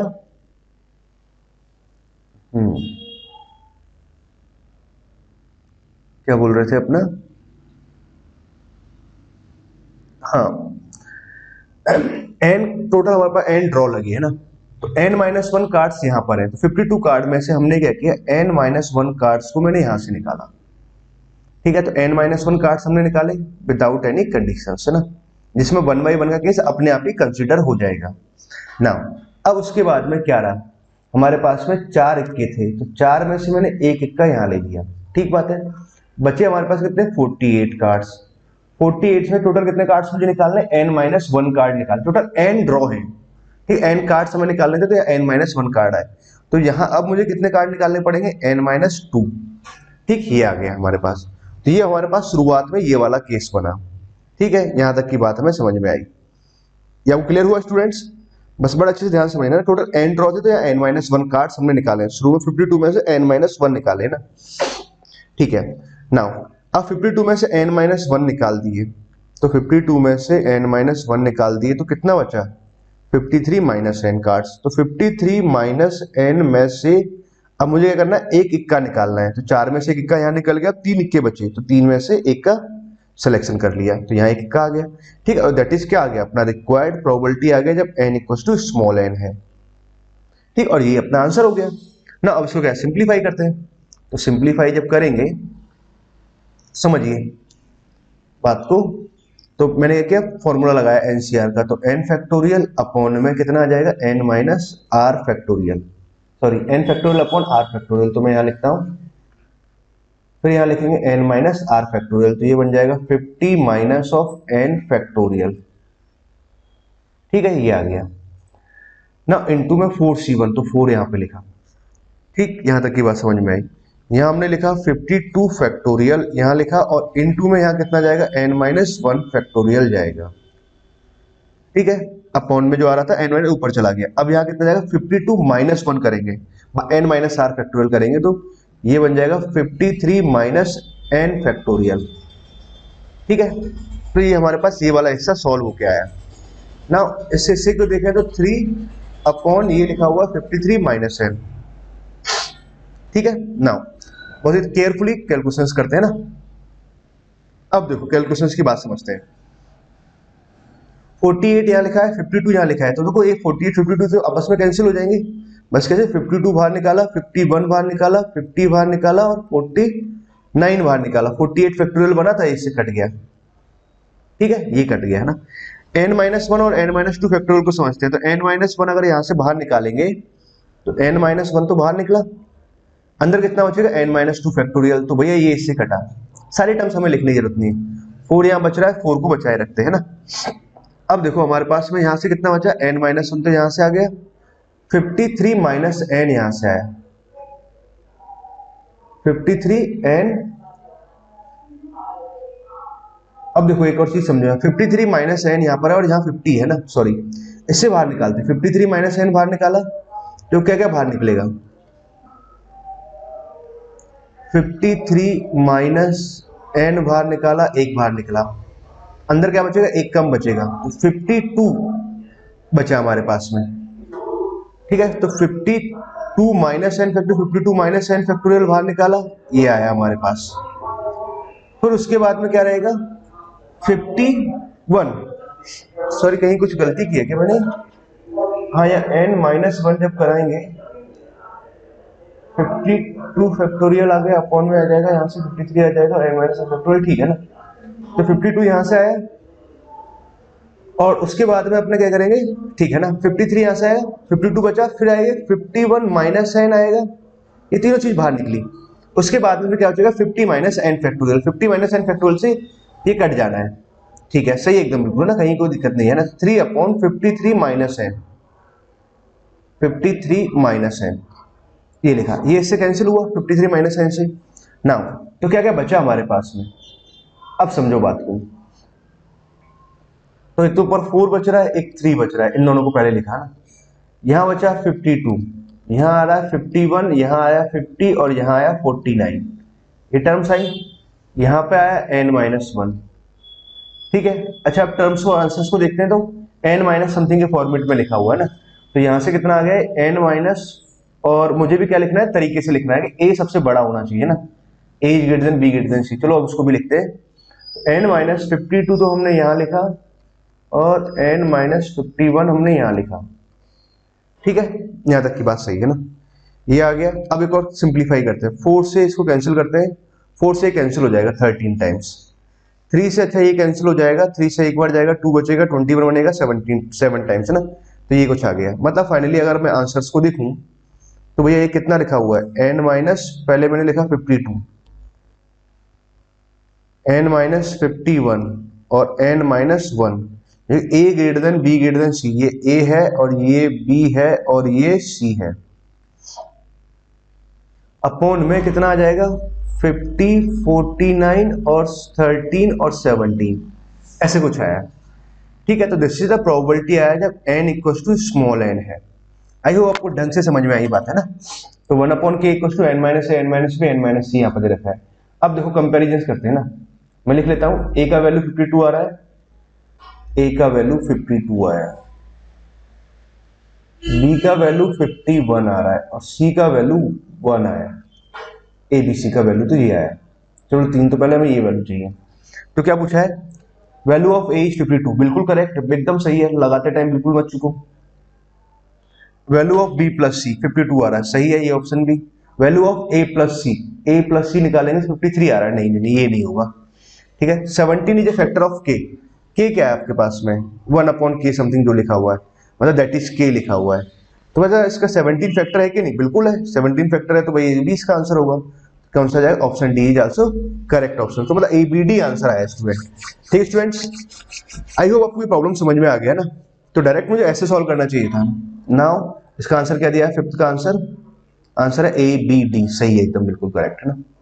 तो हमारे पास यहाँ पर दो मल्टीपल करेक्ट प्रॉब्लम्स हो गई ना। आगे चलते हैं, आगे की प्रॉब्लम कैसी, पैराग्राफ वाली प्रॉब्लम है, ठीक है स्टूडेंट्स। तो पैराग्राफ वाली प्रॉब्लम से तो इसको सॉल्व करते हैं कैसे सॉल्व करेंगे, समझो बात को। क्या दे रखा है कि fx बराबर ऐसे कुछ दे रखा है, एक फंक्शन दे रखा है, ठीक बात। तो दिस इज fx, ये fx है। आल्सो m क्या दे रखा है हमारे पास, maximum value of, capital M है मैक्सिमम वैल्यू, स्मॉल m है minimum value of this fx, ये दे रखा है। तो हमें मैक्सिमम मिनिमम वैल्यू पूछा हुआ, कैपिटल M पूछा हुआ, स्मॉल m पूछा हुआ, बहुत आसान सी बात है। इनवर्स ट्रिग्नोमेट्री दे रखा है। अब देखो इस सवाल को सॉल्व करते हैं। इनवर्स ट्रिग्नोमेट्री को फॉर्मूले होते हैं वो लगाते हैं। क्या किया, साइन इनवर्स दे रखा है, तो एक काम करते हैं इसको साइन इनवर्स में कन्वर्ट करते हैं। तो fx बराबर मैंने लिखा π/2 minus of sine inverse of x/2, ठीक है। मैं आपको पहले वो बता रहा हूँ कि जनरली जो बच्चे कर देते हैं ना, फिर बाद में वो आंसर गलत हो जाता है उनका। वैसे एक पॉइंट समझाऊंगा ना, बहुत ध्यान से समझना। साइन इनवर्स ऑफ x/2 का होल स्क्वायर, यहाँ लिखा हमने, प्लस में π² अपॉन में 12 लिखा, और x² प्लस का 6x प्लस का 8 आ गया, ये दे रखा है। अब आपने क्या किया, इसकी स्क्वायरिंग को खोला, तो स्क्वायरिंग खोला तो π²/4 यहाँ से आ जाएगा, साइन इनवर्स ऑफ x/2 का होल स्क्वायर यहाँ से आ जाएगा, माइनस ऑफ, ठीक है, तो पाई times of sine inverse of x/2 यहाँ से आया, ठीक है, प्लस हमारे पास ये टर्म आ रही है ना, ये वाली टर्म यहाँ पर आ गई, ठीक। अच्छा अब देखो इस वाली टर्म से हमारे पास ये वाली टर्म कट जाएगी, है ना, जो लिखा हुआ है माइनस पाई से, ये वाली टर्म जो हमने यहाँ लिखा है ये टर्म कट गया, कट गया। तो अब बचा क्या हमारे पास में, तो π² बचा, और यहाँ से π² 12 यहाँ से बचा, ठीक है। तो एक काम करते हैं, 3 से ऊपर नीचे मल्टीप्लाई और डिवाइड कर देते हैं, तो कितना आ जाएगा 12, तो नीचे 1/12 तो कॉमन ले लेते हैं और पाई स्क्वायर भी बाहर कॉमन आ जाएगा। पाई स्क्वायर अपॉन 12 तो कॉमन आया, तो 3 तो यहाँ से बच गया, यहाँ से बच गया एक्स स्क्वायर, यहाँ से 6x और यहाँ से 8 बच गया।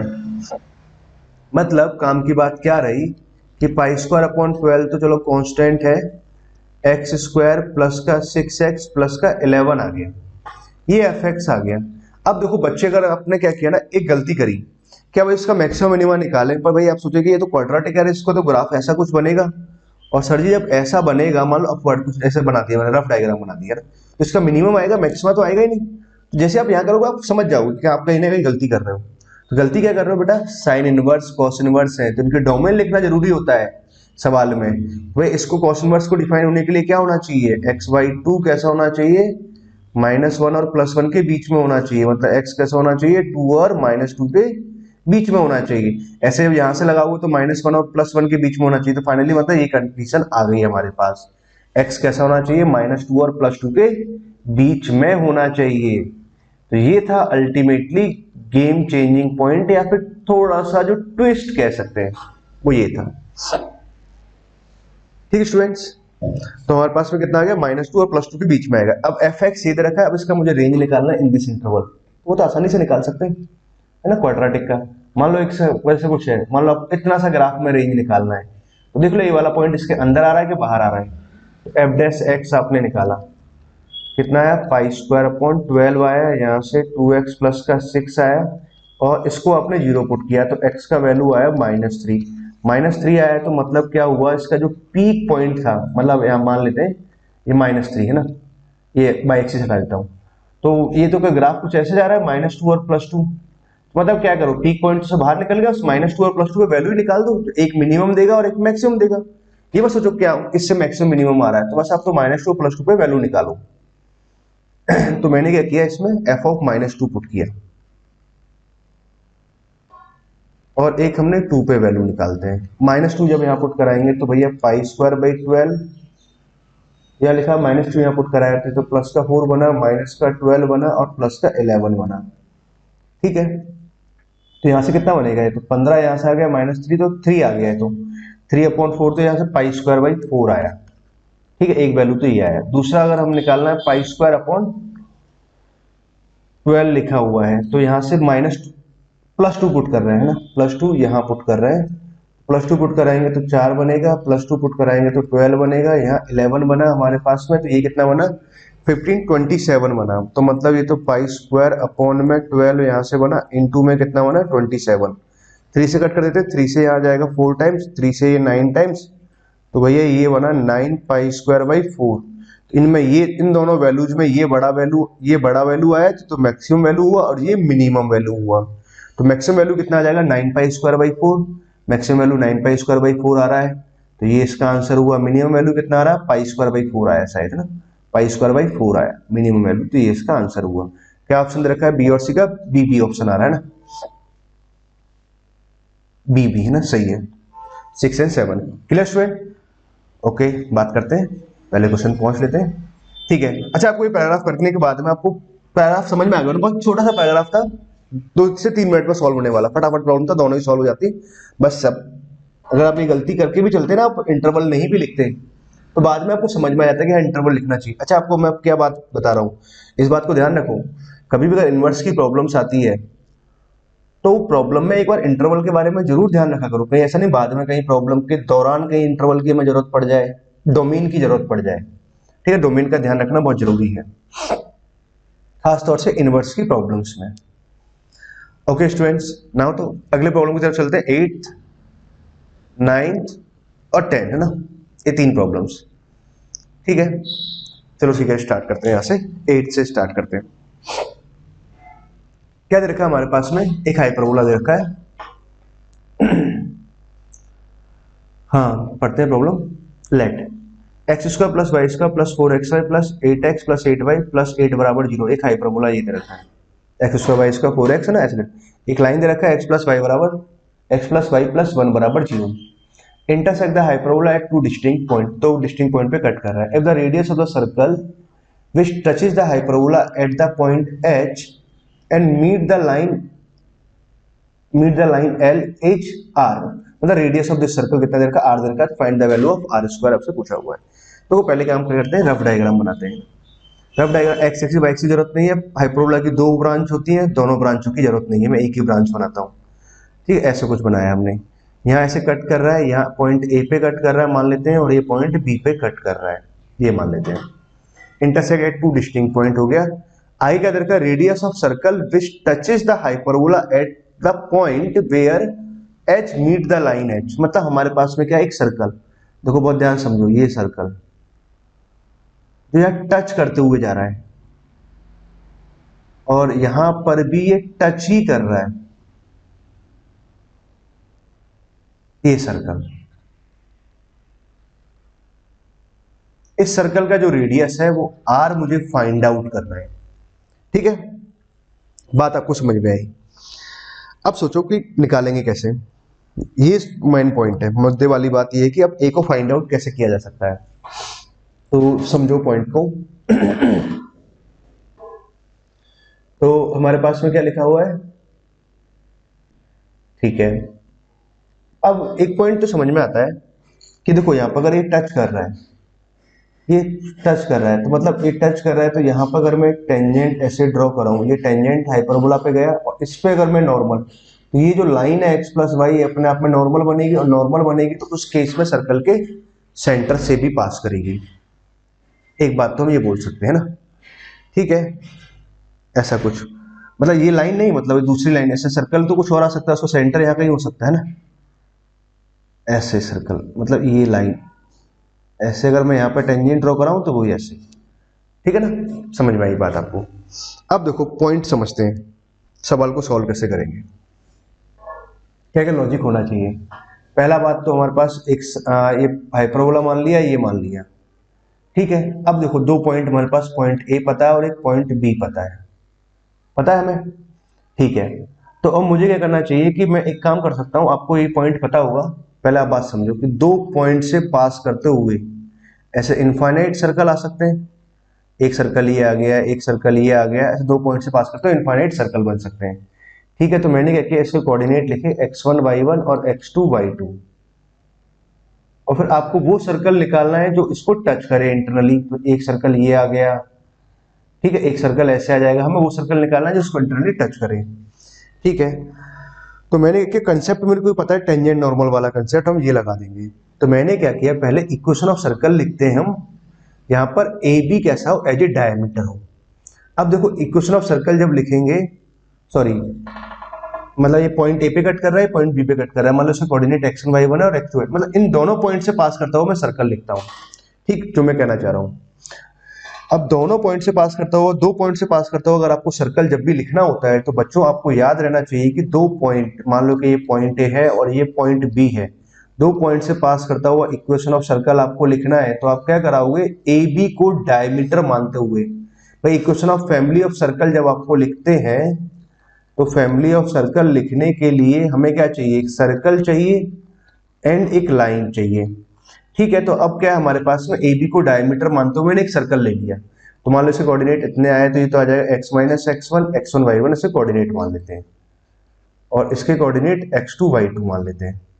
तो x माइनस x2 प्लस में y माइनस y1, हमने यहाँ लिखा y minus y2 plus lambda times of line a b का इक्वेशन, ये आ जाएगा हमारे पास में, ठीक है। अब हमने क्या किया, equation of family of circle लिखना है, तो मान लो दो पॉइंट पे कट कर रहा है, तो हमने क्या किया, equation of family of circle लिखते हैं जो इसके पॉइंट्स को लेते हो ना। तो अब हमारे पास में क्या आएगा, equation of family of circle हमने लिखा जो ए और बी से पास करे, ठीक है, वो ये इक्वेशन होती है। अब इस पॉइंट को समझो x1 y1 पॉइंट, अब मुझे x1 y1 x2 y2 से पॉइंट निकालने हैं ना, ये तो हमारे पास इक्वेशन ऑफ सर्कल आ ही गया। अब एक काम करते हैं, इस लाइन और कर्व को सॉल्व करता हूं मैं पहले, तो लिखते हैं ना, हाइपरबोला कितना दे रखा है, x square plus y square plus 4xy यहां दे रखा है, प्लस का 8xy दे रखा है, सॉरी प्लस का 8x प्लस का 8y प्लस का 8 है ना, 8x 8y प्लस 8 बराबर 0, यही दे रखा है ना, 8 और लाइन दे रखा है x प्लस वाई प्लस 1 बराबर 0 और लाइन है हमारे पास में x प्लस वाई प्लस 1 बराबर 0। ठीक है, अच्छा पहले सॉल्व करके मैं equation of family of circle लिखते हैं। तो पहले हम एक काम करते हैं, x1 इनके पॉइंट ऑफ इंटरसेक्शन से निकालते हैं। तो लाइन को मैंने हाइपरबोला के साथ सॉल्व किया, तो y का वैल्यू यहाँ से निकाला, तो y का वैल्यू कितना आएगा, -1 माइनस एक्स आया। बहुत ध्यान से समझना ना, एक्स स्क्वायर तो मैंने यहाँ लिखा, y का वैल्यू पुट कर रहे हैं -1 माइनस एक्स का whole square plus 4 times of x -1 minus x plus का 8x प्लस का 8y -1 माइनस एक्स प्लस का 8 बराबर 0। ये आ गया। इसके बाद कलर भी थोड़ा चेंज कर लेते हैं, बोर होगा इस कलर से ना। तो एक्स स्क्वायर तो हमने यहां से लिखा, एक्स स्क्वायर यहाँ से आ जाएगा प्लस का 2x यहाँ से आ जाएगा प्लस का 1 यहाँ से आ जाएगा, ऐसे ना साथ के साथ माइनस का 4x यहाँ से आ जाएगा -4x स्क्वायर यहाँ से आया, इन दोनों से ये टर्म आई ना, प्लस का 8x यहाँ से आ गया हमारे पास में, यहाँ से माइनस का 8 और माइनस का 8x आ जाएगा और प्लस का 8 बराबर 0 आया। ठीक है, ये आया। अब एक्स स्क्वायर की टर्म ढूंढते हैं, एक्स स्क्वायर तो आया 2x स्क्वायर और यहाँ बन रहा है माइनस का 4x स्क्वायर, तो माइनस ऑफ 2x स्क्वायर आया। अब x की टर्म 2x यहाँ से आया, ठीक है, माइनस का 4x यहाँ से आया, तो माइनस का 2x आ गया, माइनस का 2x, अच्छा ये तो 8x और प्लस का -8x कट गया, फाइनली ये कितना है, माइनस का 2x आया। ठीक बात है ना, यहाँ तक आया। उसके बाद अब कांस्टेंट टर्म ढूंढते हैं, तो 1 यहाँ से आया और 1 के बाद में है ना, अगर -8 और +8 तो यहाँ कट ही गए, ये भी कैंसिल हो गए, तो प्लस का 1 आया बराबर 0 आया।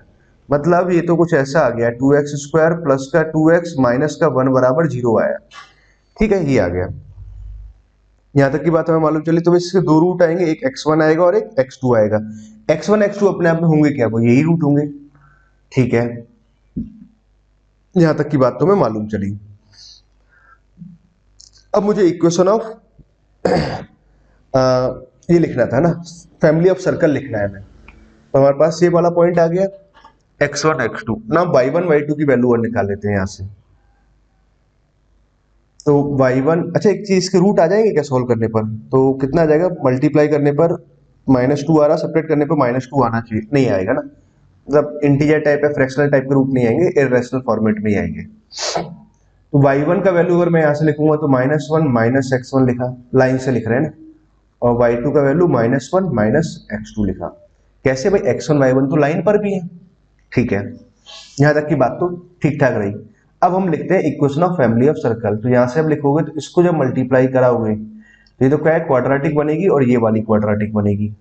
अब देखो मैं कहाँ जा रहा हूं, मैं यहां पर जा रहा हूं ना। अब मैं equation of family of circle लिख रहा हूं, तो equation of family of circle, family of circle, चलो प्रॉपर तरीके से लिखते हैं। तो ये आएगा x minus x1 x minus of x2 plus sign of y minus y1, अभी लिख देते हैं y minus of y2 plus lambda times of line आ गया हमारे पास x प्लस वाई प्लस 1 बराबर 0। ये आया। तो अब पॉइंट को समझो, बात को ध्यान से, कि इसको जब मल्टीप्लाई कराएंगे तो एक्स स्क्वायर तो हमने यहां लिखा, minus of x1 plus x2 यहां से लिखा x, प्लस यहां से कितना जाए x1 x2 आया। यहां से अगर हम देखेंगे तो कितना आएगा, वाई स्क्वायर माइनस का वाई, y1 प्लस y2 यहां से आ जाएगा, प्लस y1 y2 यहां से आया, plus lambda times of x plus Y plus 1 बराबर 0 आया। ये आ गया। तो x square minus sum of root, अगर मैं यहां से लिखूं कितना आ जाएगा, सम ऑफ रूट -1 आ जाएगा, -1 तो सम ऑफ रूट आया, plus sign product of root लिखेंगे तो कितना आ जाएगा, माइनस का हाफ आया। मतलब वो यही इक्वेशन आनी थी ना। ठीक है, प्लस वाई स्क्वायर की बात करें, minus Y, y1 plus y2 अगर मैं यहां से लिखूं तो y1 प्लस y2 की बात करें तो माइनस का 2 और माइनस x1 प्लस x2 आया, ये है ना। और x1 प्लस x2 जब हम यहां से निकाल रहे थे तो सम ऑफ रूट हमारे पास कितना आ रहा है, -1 आ रहा है, -1 यहाँ पुट किया तो -1 इसका +1 आ गया, -2 और +1 कितना आ जाएगा, -1 आ जाएगा। ठीक है, तो यहाँ से आ गया -1 आया। अब मुझे y1 इंटू y2 और निकालना है, तो देखो मैं यही कैलकुलेट करता हूँ स्टूडेंट ना, बहुत ध्यान से समझना। y1 into y2, minus minus तो हटा दो ना, ये तो हो जाएगा 1 प्लस x1 और 1 प्लस x2। ठीक है, तो 1 यहाँ पे लिखा हमने, x1 प्लस x2 यहाँ लिखा और साथ में लिखा x1 x2 लिखा। 1 यहाँ लिखा और x1 प्लस x2 देखें तो कितना आ रहा है, -1 आ रहा है। ठीक है, और x1 प्रोडक्ट ऑफ रूट यहाँ से कितना है, माइनस c बाई ए आया, तो माइनस का हाफ आया। x1 प्लस x2 तो कट गया हमारे पास में, मतलब इसके वैल्यू तो 1 और -1 तो कैंसिल हो गया। x1 प्लस x2 -1 सही है ना। तो y1 प्लस y2 अगर मैं देखूं तो कितना आ रहा है, माइनस हाफ आया। y1 इंटू y2 अगर देखें तो माइनस हाफ आया, माइनस हाफ हमने यहाँ पुट किया, plus lambda times of x plus Y plus 1 बराबर 0 आया। ठीक है, तो ये बना हमारे पास अल्टीमेटली पॉइंट, है ना। तो आई थिंक सब कुछ सही है ना। तो यहां से कितना आ जाएगा, 2x² प्लस का, यहाँ x भी लिखा हुआ है, तो यहां से बनेगा 2x और माइनस का 1 प्लस साइन, तो यहां से बना 2y² प्लस का 2y यहां से आया और माइनस का 1 यहां से आ जाएगा।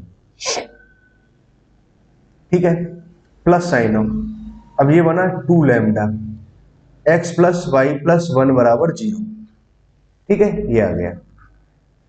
या फिर एक काम करते हैं, 2 को डिवाइड ही कर देते हैं ना, ऐसे लिखते हैं डायरेक्ट, ऐसे लिख देता हूं मैं, x² प्लस y², x² का टर्म लिखा, y² का टर्म लिखा, x का टर्म लिखा प्लस का x, y का टर्म लिखेंगे तो प्लस का y आ जाएगा, कांस्टेंट टर्म लिखेंगे तो कितना आ जाएगा, यहाँ से माइनस हाफ हो जाएगा, माइनस का 1 plus times of lambda x plus Y plus 1 और -1 बराबर 0। ये आ गया, मतलब फाइनली हमारे पास दिखाया तो इक्वेशन ऑफ सर्कल ये आया है ना। अल्टीमेटली जो पूरी मेहनत हुई ना यहाँ तक हुई थी इक्वेशन ऑफ सर्कल निकालने पर।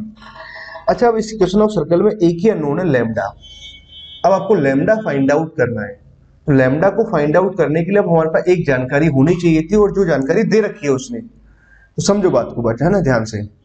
क्या करना चाहिए, जैसे सर्कल को और थोड़ा मैं प्रॉपर तरीके में लिख देता हूँ, सर्कल x² का टर्म, y² का टर्म, x का टर्म लिखे तो 1 प्लस लैम्डा यहाँ से कॉमन आया है ना, y का टर्म लिखे तो y यहाँ आ रहा है, y यहाँ आ रहा है, तो 1 प्लस लैम्डा यहाँ से आ जाएगा, कांस्टेंट टर्म ढूंढे तो लैम्डा -1 बराबर 0 आया। ठीक है स्टूडेंट।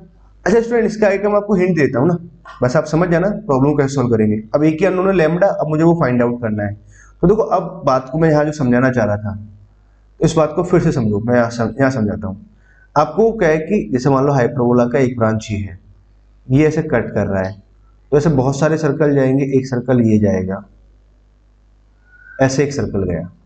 ठीक है, एक सर्कल कुछ ऐसे भी जाएगा, ऐसे गया जो इसको इंटरनली टच करे। अब मैं इसको फोकस डायग्राम अलग से बना के दिखा रहे हैं ना।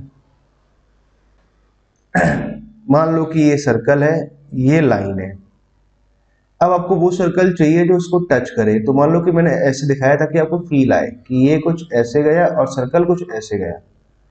ठीक है, ये इसका सेंटर ये है।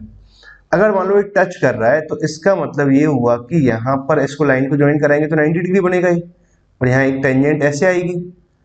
तो जब टेंजेंट ऐसे आएगी तो इसका मतलब क्या हुआ कि ये लाइन का स्लोप और इस लाइन का स्लोप, मान लो इसका स्लोप m1 है, इसका स्लोप m2 है, तो भैया m1 m2 कितना आ जाएगा, -1 आएगा कि नहीं आएगा, हाँ आएगा। ठीक है, अब क्या कर सकते हैं, इस पॉइंट के कोऑर्डिनेट तो आपको मालूम है x1, y1। ठीक है, ये पॉइंट मुझे मालूम चल गया ना। ओके, अब आपको लैम्डा एक अननोन बस फाइंड आउट करना है, तो हमें क्या करना चाहिए बच्चों, क्या करना चाहिए, x1 के कोऑर्डिनेट y1 को भी मैं इन टर्म्स ऑफ x1 लिख ही सकता हूँ ना, -1 माइनस ऑफ x1, मतलब मैंने यहाँ लिखा -1 माइनस ऑफ x1। अब मैं एक काम करता हूँ, हमारे पास जो हाइपरबोला दे रखा था, क्या दे रखा है हाइपरबोला, ये दे रखा है। समझो, थोड़ा बहुत आपको और समझाते हुए, ये हाइपरबोला दे रखा है x² प्लस y², मुझे ये याद ही हो गया शायद ना, 4xy आएगा यहाँ पर, और यहाँ 8x प्लस का 8y आएगा, प्लस का 8 बराबर 0, ये आ रहा है। तो यहाँ से मैं क्या करता हूँ, इस वाले पॉइंट पे स्लोप ऑफ टेंजेंट निकालते हैं। तो पहले मैं dy/dx निकालता हूँ। अच्छा, एक और तरीका सीख लो आप, dy/dx। अगर मान लो होमोजीनियस फंक्शन दे रखा है, होमोजीनियस, सॉरी नहीं होमोजीनियस नहीं, इम्प्लिसिट फंक्शंस, ठीक है, तो इस इतने हिस्से को आप क्या बोलेंगे, हम एफ ऑफ एक्स वाई बोलेंगे। इसका जो डिफरेंशिएशन आएगा वो कितना आ जाएगा, minus F X upon F of Y. मतलब माइनस एफ एक्स का मतलब क्या हुआ, इसका partially differentiation with respect to X. Partially differentiation with respect to X किया तो 2x by as a constant आ जाएगा, 4y यहाँ से आ जाएगा, x को 1, x का डिफरेंस 1 हो जाएगा, यहाँ 8 आ जाएगा, x का डिफरेंस 1, इसका वैल्यू 0 0 आ जाएगा, ये कांस्टेंट कांस्टेंट आ जाएंगे। ठीक है, उसके बाद partially differentiation with respect to y करोगे, तो y करेंगे तो एक्स स्क्वायर का तो 0 हो जाएगा, यहाँ पर 2y आ जाएगा। Partially with respect to y कर रहे हैं तो y जब करेंगे तो 4x एज ए कांस्टेंट की तरह बाहर निकल जाएगा।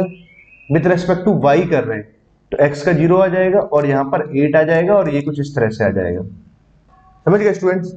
आई होप आपको यहाँ तक की बात समझ में आई है ना, क्लियर? अब क्या करा, उस पॉइंट x1 कॉमा माइनस, इस पर हम स्लोप ऑफ टेंजेंट लिख देंगे। ये थोड़ा सा बड़ा हो गया है ना स्टूडेंट, आपसे सॉल्व कर लेना एक बार, है ना।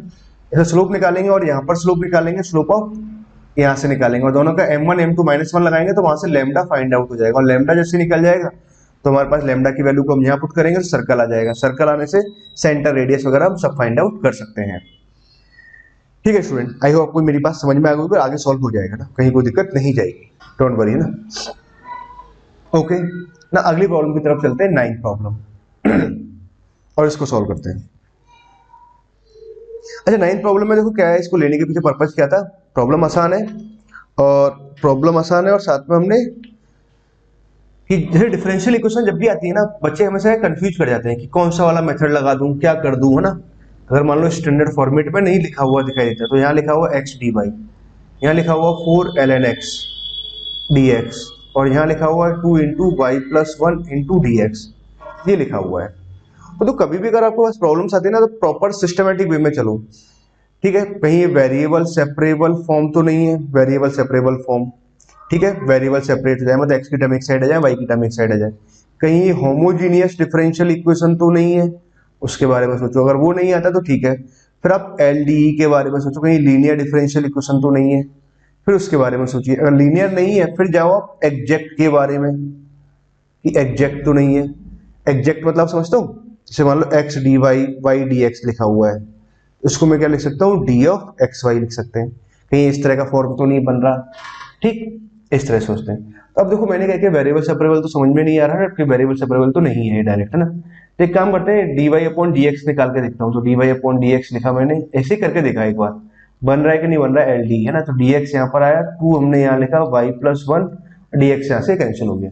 ठीक है, तो dy अपॉन dx बन रहा है। अच्छा तो LD बन जा रहा है, तो dy अपॉन dx और साथ में इसका एक y है, फिर dy अपॉन LD क्या होता है, dy upon dx plus p into y that equals to q। dy है तो उसके साथ में उसका जोड़ीदार, उसका जो भाई है वो y होना चाहिए ना, dy तो y यहाँ पर होना चाहिए। p और q क्या होते हैं, फंक्शन ऑफ x है और dy ओवर dx कोफिशिएंट 1 होना चाहिए। तो सही बात है, ये तो बन जा रहा है ना।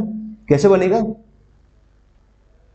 तो dy अपॉन dx तो मैंने यहाँ लिखा, x को यहाँ डिवाइड किया तो 4 तो यहाँ से आया ln x अपॉन में x, ठीक है। तो 2y अपॉन x यहाँ से आया प्लस और 2 अपॉन x ऐसे कुछ लिख दिया ना। तो dy इसको तो इधर ले जाते हैं, तो dy अपॉन dx तो हमने यहाँ से लिखा माइनस का 2y अपॉन में x और that is 2 upon x minus of 4 ln x upon में x आ गया। ठीक है, ये आ गया इस तरह का बन गया, इस तरह का बन गया। तो सिंपल LDE फॉर्मेट है, और सिंपल अगर LDE फॉर्मेट है तो इसको सॉल्व करना है तो पहले इसका इंटीग्रेटिंग फैक्टर निकालेंगे। इंटीग्रेटिंग फैक्टर कितना आता है, e पावर p dx, तो यहाँ से बनेगा माइनस का 2x अपॉन dx। ठीक है, तो ये आ जाएगा e power of minus 2 1 upon x का ln x ln of mod x, minus 2 को इधर लेके जाएंगे तो कितना आ जाएगा, मॉड x माइनस 2 आ गया, मतलब e से ln हट जाएगा, मतलब ये तो फाइनली 1 अपॉन x स्क्वायर आ गया। अच्छा 1 अपॉन एक्स स्क्वायर आ गया तो इसको तब आगे इंटीग्रेट किया जा सकता है। आगे इंटीग्रेट कैसे करेंगे, y into integrating factor, integrating factor कितना है 1 अपॉन एक्स स्क्वायर बराबर, फिर आप लिखते q 2 upon x 4 ln x upon में x इनटू में क्या लिखेंगे, इंटीग्रेटिंग फैक्टर, तो 1 अपॉन एक्स स्क्वायर ये लिखा और dx, और लास्ट में c लिखना भैया बहुत कंपलसरी है। मतलब इस सवाल को लेने के पीछे पर्पज है तो वो c लास्ट में c लिखने वाला पॉइंट था। ओके, सी नहीं लिखोगे सवाल गलत हो जाएगा, तुरंत ही गलत हो जाएगा, तुरंत, समझो, खटाखट नहीं, फटाफट गलत हो जाना है ना। अब समझते हैं आगे का बात है ना। अब तो खैर आसान सी बात है, 4 अपॉन में एक्स स्क्वायर यहाँ लिखा हुआ है, ठीक है। 1 अपॉन एक्स स्क्वायर को मैं इधर लेके आया तो बन जाएगा 2 upon x cube D x. यहाँ से कितना बनेगा, माइनस का 4 यहाँ से आ जाएगा, एल एन एक्स अपॉन में कितना बनेगा, एक्स क्यूब यहाँ से बना और डी एक्स यहाँ से आ गया। ठीक बात है, बहुत ठीक है ना। बस इंटीग्रेट करना है, फटाफट करते चलते हैं। क्या करना चाहिए, तो 2 को तो बाहर निकाला, एक्स क्यूब ऊपर लेके आएंगे, एक्स पावर -3, एक्स पावर -3 में +1 जोड़ोगे तो -3, तो एक्स पावर -2 आएगा, -2 से डिवाइड लगाओगे तो एक्स पावर -2 आ गया और -2 से हमने डिवाइड लगा दिया, n+1 से डिवाइड लगाया, ठीक है। तो 4 यहाँ पर आया। यहाँ पर जब इंटीग्रेट करोगे तो भाई बाई पार्ट्स, ln x का इंटीग्रेशन तो आता नहीं, तो ln x को बाहर निकाला, ठीक है। अब इसके बाद इसको इंटीग्रेट कराएंगे एक्स क्यूब को, तो एक्स पावर -3 बनेगा, -3 +1 करेंगे तो -2 आएगा और उसी से डिवाइड लगा देंगे जो पावर है। फिर अब माइनस साइन, फिर जिसको बाहर निकाला उसको डिफरेंशिएट कराएंगे 1 अपॉन एक्स, और जो इंटीग्रेशन यहाँ आया उसको यहाँ चिपका देंगे, है ना, मतलब मल्टीप्लाई कर देंगे, ठीक है ना। और साथ में सी लिखना नहीं भूलेंगे, जो कि मैं यहाँ भूल गया था, ठीक है। जैसे सी लिखना भूले ना सवाल गलत हो जाएगा बेटा। 2 से 2 कट जाएगा, -1 अपॉन एक्स स्क्वायर आया, ठीक है। अब क्या है, माइनस माइनस से प्लस हो जाएगा, प्लस यहाँ पर आया, ये 2 आ जाएगा, ln x आ जाएगा और 1 अपॉन में एक्स स्क्वायर आएगा। बहुत ही ध्यान से सॉल्व करना है ना, ठीक है। 1 अपॉन एक्स स्क्वायर यहाँ तक आया। अब समझो बात को, माइनस माइनस प्लस हो गया, 2 हो गया, ln x upon X square आ गया, ठीक है। अब माइनस माइनस जाएंगे तो यहाँ से तो प्लस हो गया, फिर एक माइनस आ गया, तो माइनस यहाँ पर आया और माइनस का 2 आ जाएगा, ठीक है। और इसकी अगर बात समझें तो इंटीग्रेशन में बचा हुआ है ना, माइनस माइनस प्लस हो गया, 4 को बाहर निकाल दे, एक्स पावर -3 लिखा हुआ है। अच्छा, एक्स पावर -3 का इंटीग्रेशन क्या करा होगा आपको, एक्स पावर -3 +1 तो -2 आएगा, अपॉन में फिर से कितना आ जाएगा, -2 ही आ जाएगा ना, ये तो एक्स पावर -3 लिखा हुआ है, एक्स पावर -3 का इंटीग्रेशन ना, ये आ गया। तो चलो ठीक है, बाद में प्लस सी यहाँ पर आया, मतलब बहुत ही तसल्ली से और बारीकी से सॉल्व करना है ना। y अपॉन एक्स स्क्वायर हमारे पास यहाँ आया। अब ना आप बात को समझते हैं, अब क्या करना चाहिए कि अब करना चाहिए y अपॉन एक्स स्क्वायर को कर देते हैं मल्टीप्लाई, तो यहाँ तो आ गया -1, यहाँ आ गया हमारे पास 2 ln x आ गया है ना, माइनस माइनस का यहाँ से तो हो जाएगा प्लस और 2 से 2 कट जाएगा और एक्स स्क्वायर को उधर मल्टीप्लाई कराएंगे तो यहाँ से आ जाएगा प्लस का 1, ठीक है।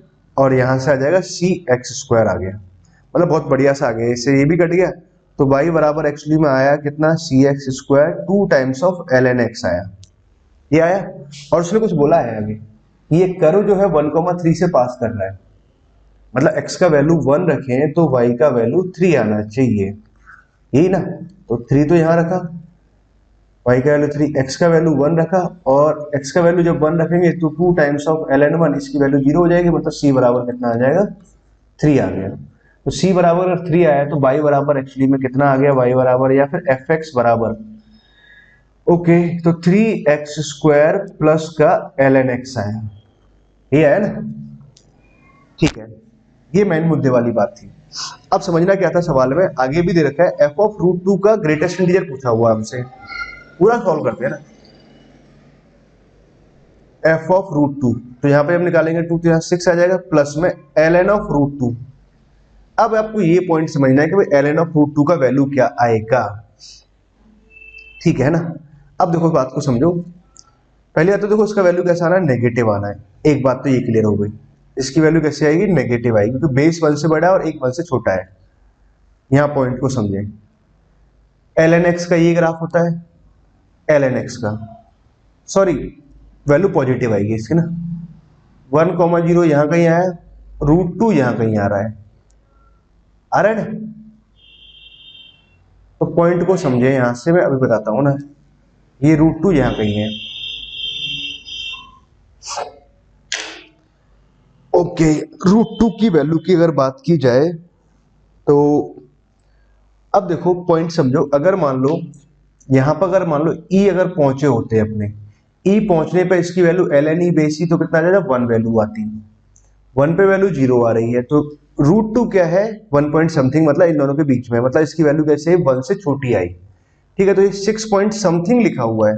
6 पॉइंट समथिंग अगर लिखा हुआ है तो भैया 6 पॉइंट समथिंग का जो ग्रेटेस्ट इंटीजर है वो कितना आएगा, 6 आएगा। मतलब अपना जो आंसर आएगा वो 6 आएगा। ठीक है, क्या आंसर दिया है इसने, ये भी चेक करते हैं।